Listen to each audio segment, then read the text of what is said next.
Ranking the Scene.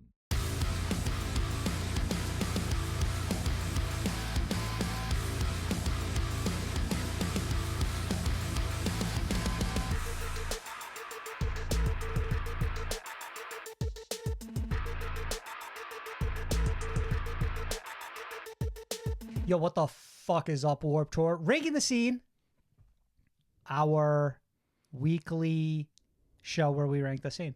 Sam here with Marcos. Couldn't have said it better Bro, myself. it's that fucking simple. It's that fucking simple. Don't overcomplicate it. We're ranking the scene. There's nothing else happening here. But if you had to describe it a little bit more, like what is it exactly we're A doing money here? laundering operation. We're not doing a great job at that. No, certainly not. Can you be fired from a money laundering operation? We're going to find out Give me 2 weeks. shortly. So every week we bring 3 brand new albums from the scene to the ever-growing tier list and rank them against every album that came before and every album that will come after to find the best album in the scene and, coincidentally, the worst.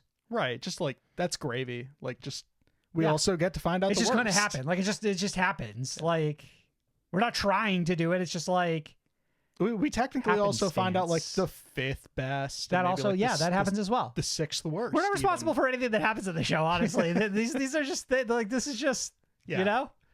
What are you going to do?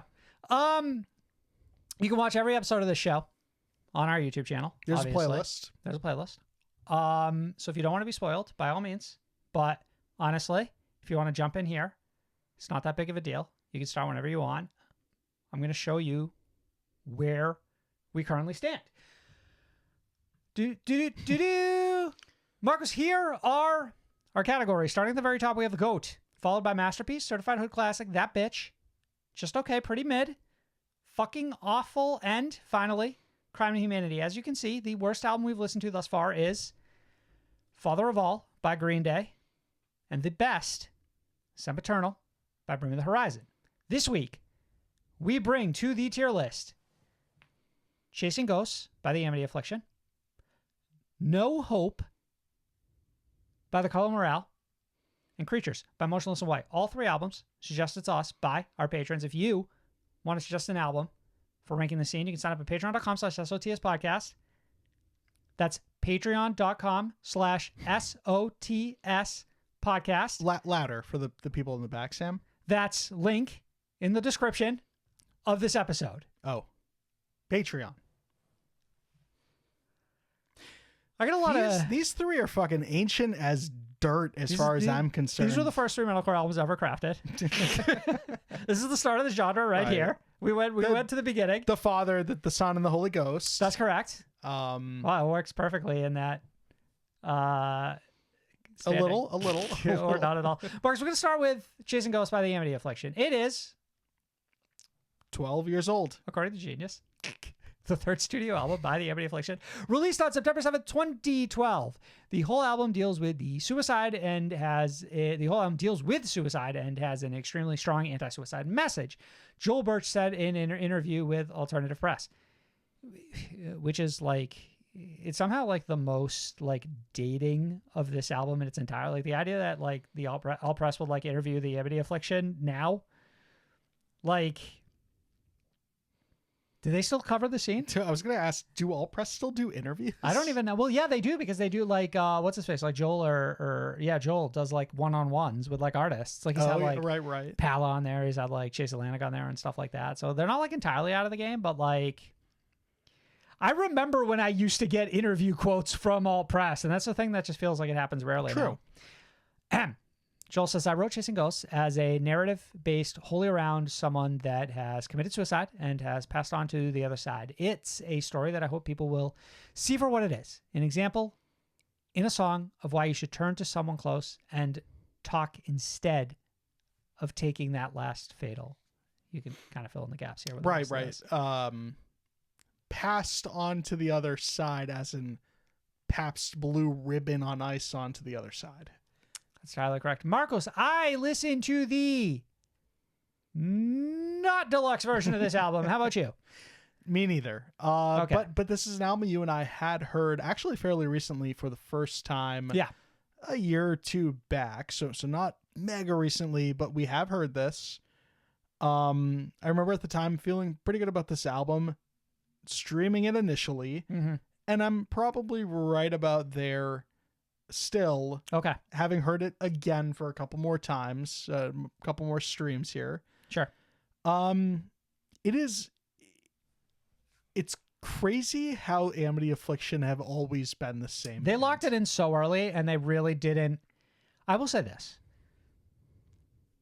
I'm coming in a little more maybe negative than you are. I think this album is the budding seed of what this band would eventually become, which is, to me, a significantly more well-rounded and better executing version of what we have on this album. Like, they feel like the same band today. I just think they do this much better now than they did 10 or so years ago. And I guess what I more meant was like what they stand for, who they are as far as being, are they who we thought they were? They are. Yeah, like, absolutely. There's a line on here where it's like into the ocean, into the sea. Like, where else would this band go? Like, we're saying ocean and sea on the They're same still tackling fucking song. pretty much the same subject matter in their most recent release as they are on this album, as they have on multiple releases in between these two.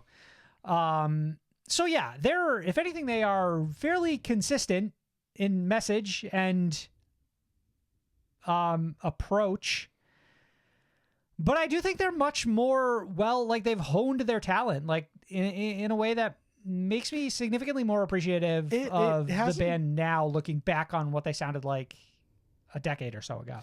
Sure, but I'll say that it hasn't been a constant, because I think that, yes, the album immediately after this is a significant jump as far as peaks go for me. Yeah. Like, that is their peak. Yeah. And then it's followed up with what I consider to be a valley in This Could Be Heartbreak, I think is the name of the album. Valley feels strong. I don't know if I'd go valley. But I felt strongly about that album. The Let the Ocean Take Me. Yeah, and then we get that one, and I'm like, oh, suddenly this kind of sucks. Okay. So, like, this isn't a band that is nowadays for me, like, they're not perfect. Symbol of consistency. Their consistency in style and approach. Exactly, but execution, no. I think this is a well-executed album, though. There are a lot of things that I think they've improved on. I wouldn't necessarily hold production against this band, but I think their material nowadays sounds significantly better. Who produced this? I think it's said it at the top. You think it's Sturgy? I believe it's fucking Elvis. Elvis. No? Did it say at the top? I don't feel like it said at the top. I thought it said at the top. I thought I saw like a fucking Elvis basket. I can navigate you there if that's we don't gotta important go there. to you. Here we go. It is Elvis basket. Yeah. And the fascinating. machine. And the machine. Is he the machine, or is the machine like the studio he works out of? I feel like the machine is a completely different producer. Yeah, it is. All right, so listen. Let's pull up the ranking. No, not quite the ranking. Let me get a couple thoughts out real quick. Best song on this album by a mile? Flower Bomb. Open Letter. Okay. You were close. You took a swing and you missed. I remember when we talked about this album for whatever the hell we were doing on the podcast beforehand. It was like retro reviews or something like that. Flower Bomb was a standout for me at the time, and it still is today. I'm also a big fan of Pabst Blue Ribbon on Ice. And I think the opener and closer on here, Chasing Ghosts and Bondi St. Blues, are quite strong. I think there's just a lot of middling to okay in between all that, personally.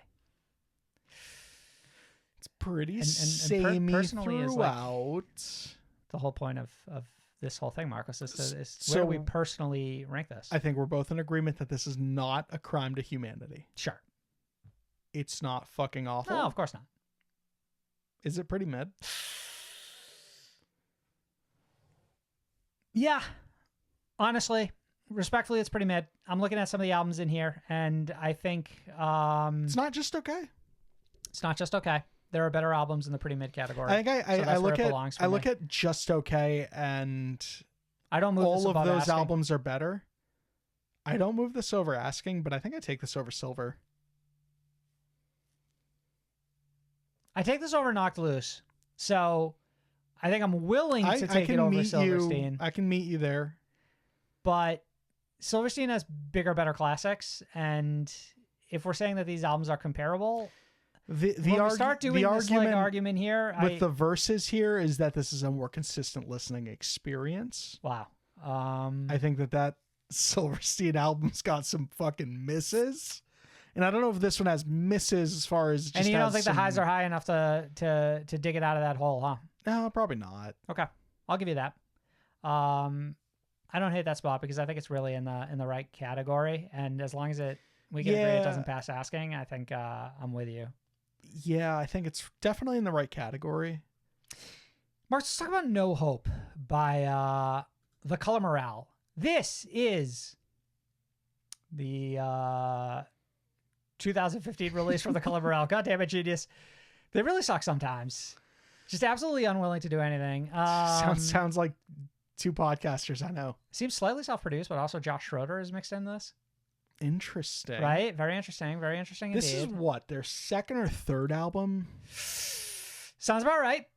Sounds about right. Sounds about right. This is where genius used to come in. Used to come in absolutely fucking clutch. All right. I'm going to do a little homework, and you're going to set the stage for our conversation about No Hope here. I think that this was both our introductions in full to the Color Morale. Yes.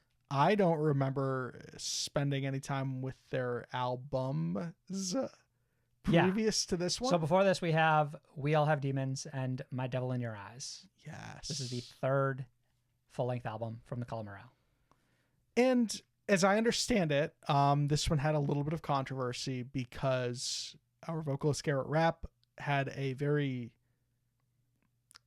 interesting pivot as far as delivery on the screamed vocal side of things. Okay. And they sounded very, very different than in the past, right? Let me say this. One of the most important decisions ever made in the history of the scene, because this is an all-time fucking classic without getting ahead of myself. This has aged beautifully. I can't believe how well it holds up. And I think the reason it holds up so well is because Garrett Rapp is a vocalist that has not been replicated since his introduction and since he's essentially stepped away from the scene. Just a wholly unique voice. Garrett Rapp for me is so good that even when he sounds bad, it's endearing. Right. And he sounds bad at times on this record. It's like there's something about what he does that it's such a weirdly raw delivery that it almost like opens himself up to failure, because it's like he didn't allow anyone to go in there and fine tune it. It's just like, this is what I give you and this is what we're going with. Yeah. This is my delivery. And I think ultimately we walk out of that studio with a pretty great album. This one's got, there's a reason that we latched on to Color Morale pretty hard back in 2014-15, whenever this released, 2013. It's off of the strengths of a lot of these tracks. Burn Victims, Learned Behavior. This one starts off fucking hot. You've got those two plus like Strange Comfort in the first 5, and we keep rolling after that.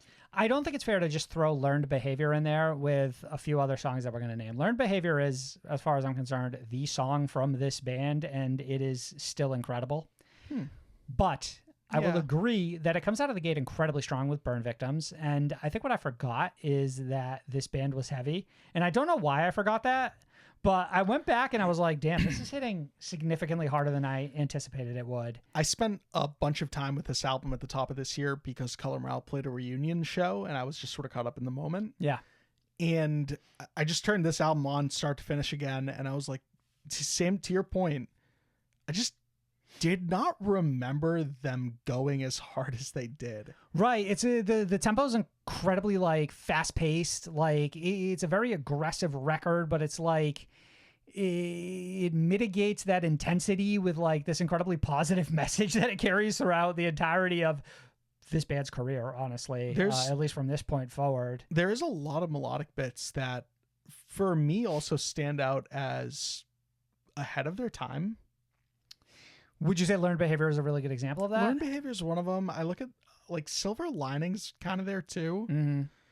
Just moments where like I can absolutely hear this sort of stuff happening on albums today, and not in a way that those new things sound dated. That's weird. But in that this band was onto something before bands today, got there. Everything I hear in this album, I don't hear in bands today. I really don't. Like, there's such a level of like. There's such a lack of polish here that, like I said earlier, is incredibly endearing, that this band really sort of like wore themselves on their sleeve here, and like that is one let of the their- nicest things to experience going back to this. right. Living in this day and age where And it's very everything different is than like that polished. Amity album. That Amity album feels like somebody went in there and polished it, and they just didn't do a great job at it, Yeah. or they were restricted by the time, right? But this is just like it feels so real. Like there's something about it that's just like you could never remaster this. You could never have another band do this. Like So Living Breathing Something. I just one last thought. that's fine. Fucking heater. Just like this band has like a punk rock intensity that they bring to like metalcore that's just really fascinating to me. It's just like they didn't follow any of the rules that all of the other bands who dropped an album this year did. Like every other metalcore band that I would like associate them with did not approach it, and I think that's why this holds up so fucking well. You feel that way about the entire album? No, there's a couple like The reason I ask is there's a handful of okay songs on here. for me, this album is a touch too long. Yeah, I'll give it that. It's like 42 or 43 minutes or something. Like, but like by the time it ends, you feel that runtime is the problem I am coming at it with. It does outstay its welcome. I think some of the back half is a little hit or miss. Save Yourself is not in the conversation there. Enlighten Me was one of those ones that sort of just kind of bounced off me completely. Right. So it's like you go in, you cut a couple songs, maybe this album ends on like Save Yourself and Never Enders, and you just kind of like chop out Have Will and Wholehearted and Silver Lining, and you're still okay. It is funny. It's not perfect. Forgetting every like song on here, every title, whatever, getting to the track Never Enders, just as I finished thinking to myself, wow, this album is not just ending. Is it never going to end? Like, I wish I was kidding, but like that was the exact thought in my mind. It's unfortunate.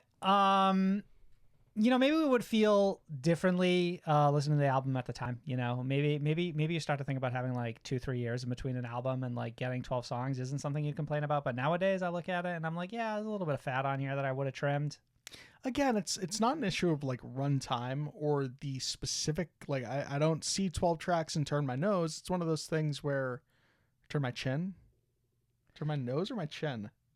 You would I guess both. Yeah, like because they're one and the same. They're both connected to your face. I have no fucking idea where you're going with this.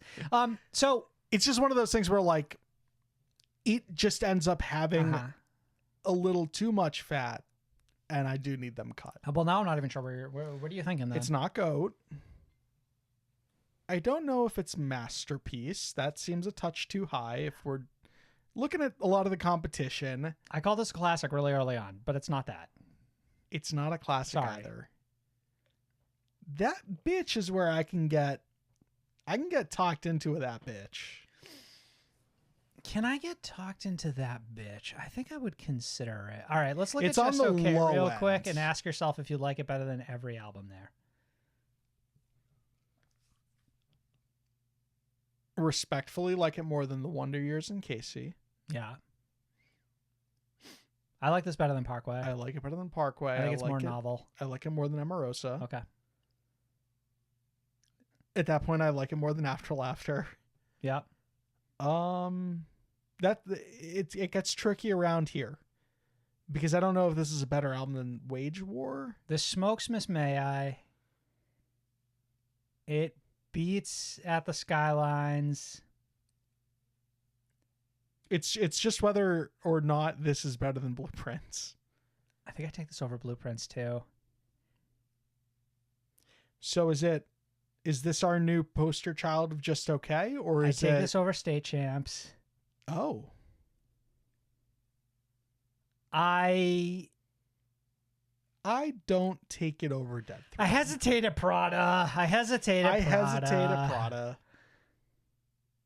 But what I'm do we glad think? to see it in that bitch. Yeah, I think It is this a bad album bitch is- because even when it's not perfect, it's still like so unique and entertaining, and it like even the bad songs are still produced in a style that's like fascinating. for all the metalcore albums that will come and go across this tier list, Yeah. none of them sound like No Hope. Yeah, absolutely. 100%, Marcos. We have one final album, which would be Creatures by Motionless in White. It is the first official studio album by this gothic metalcore band. We gotta stop relying on Genius. This is the debut album from fucking Motionless in White, okay? One of the most important bands to this scene, to this podcast. Yeah. It released in October. Drink that artwork in because it's one of the most classic fucking artworks of all time. Drink it. October of 2010. I've been sipping this for 14 years. I hate saying that out loud. Oh my goodness. It's fucking. I'm gonna get right into it. We didn't hear the deluxe. We didn't touch Dragula. No, what the fuck is this Dragula cover? Have I ever heard I that? don't think Dragula's ever been included. But I've heard the rest of this a lot, Sam. This is one of the albums in this entire tier list that we've talked about so far. All timer.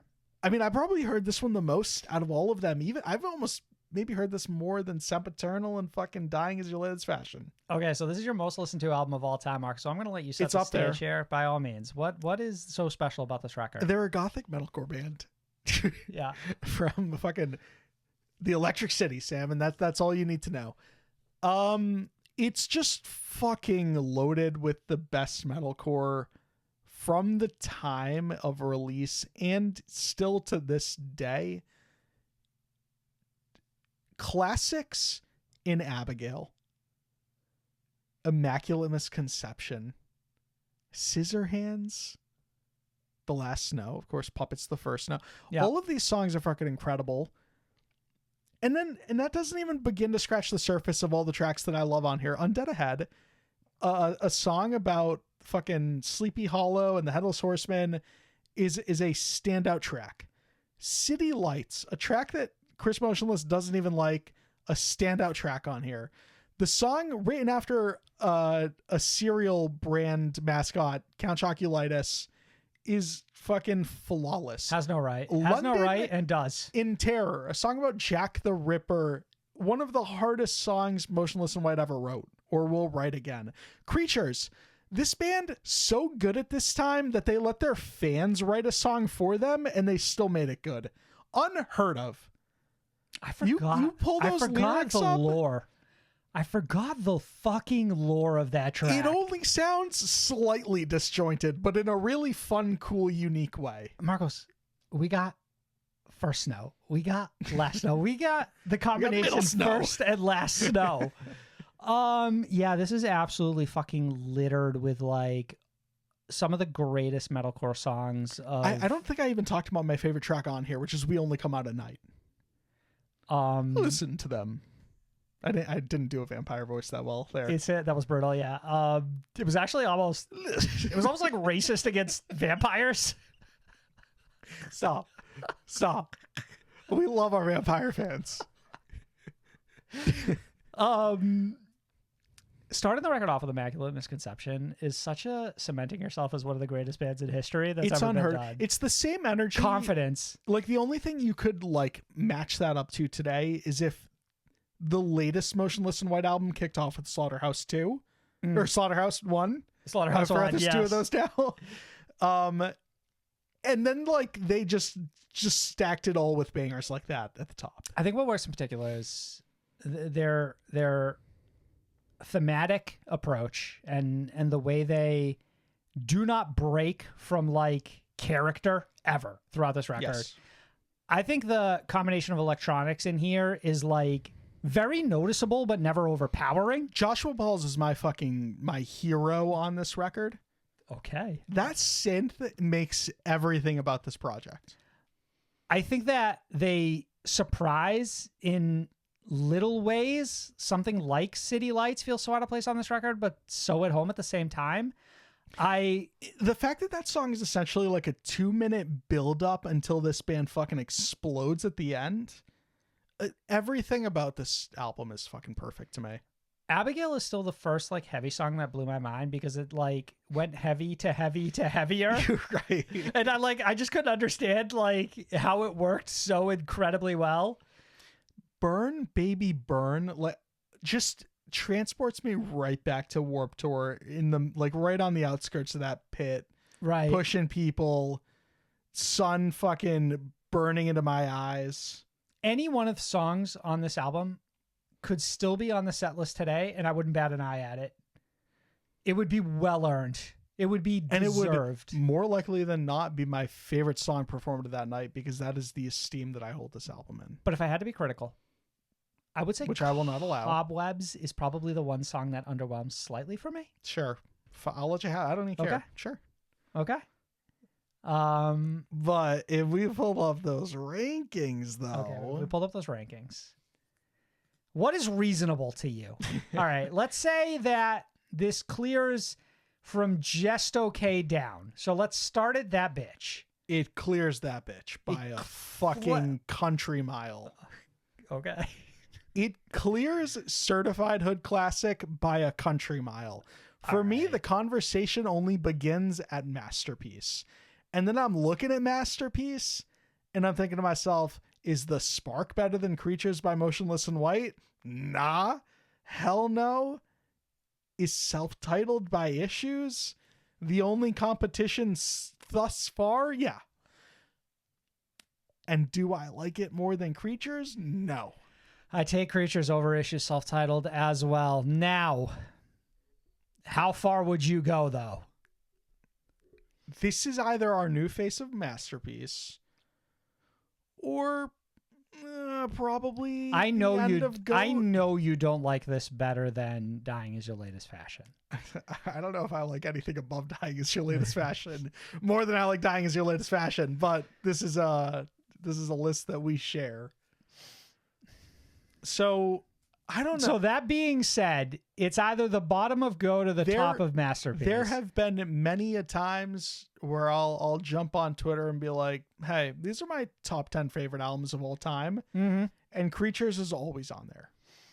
So it's a matter of, do I only have like 9 albums I would consider goats up until this point? Maybe. And does a top album of all time is Masterpiece your 10, you know, or are all 10 goats? And that's where this belongs. I think this is an incredibly important decision because I think if we put this at the top of Masterpiece, I think it's going to make it really hard for a lot of other albums to get into Go. You know what I mean? Like, it's going to be a very strong barrier. Yeah. And I kind of like it for that reason. But I'm not against the idea that this is a GOAT album.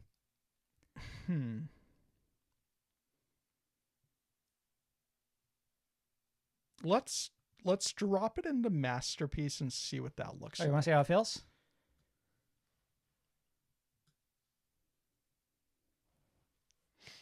Does that feel wrong? I think that's right, honestly. I think that it's an incredible album, but I don't know that it's one of the greatest of all time. It's not perfect in the same way that the 3 above it, in my opinion, are. And again, this is an objective list, so my opinion is law. The word of God. Right.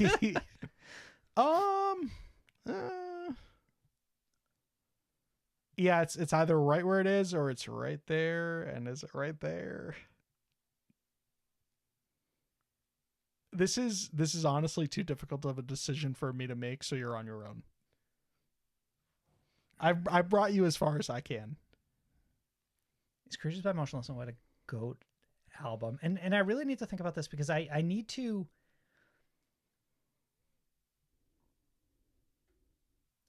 make sure that if something gets into GOAT, it is like fully no, it's the top of Masterpiece. It's the top of Masterpiece. I'm sorry. I just don't think it's talk me through that late pivot there. I look at the top 3 albums there and there's not a single flaw. There's not a single bad song. They're fucking flawless from start to finish.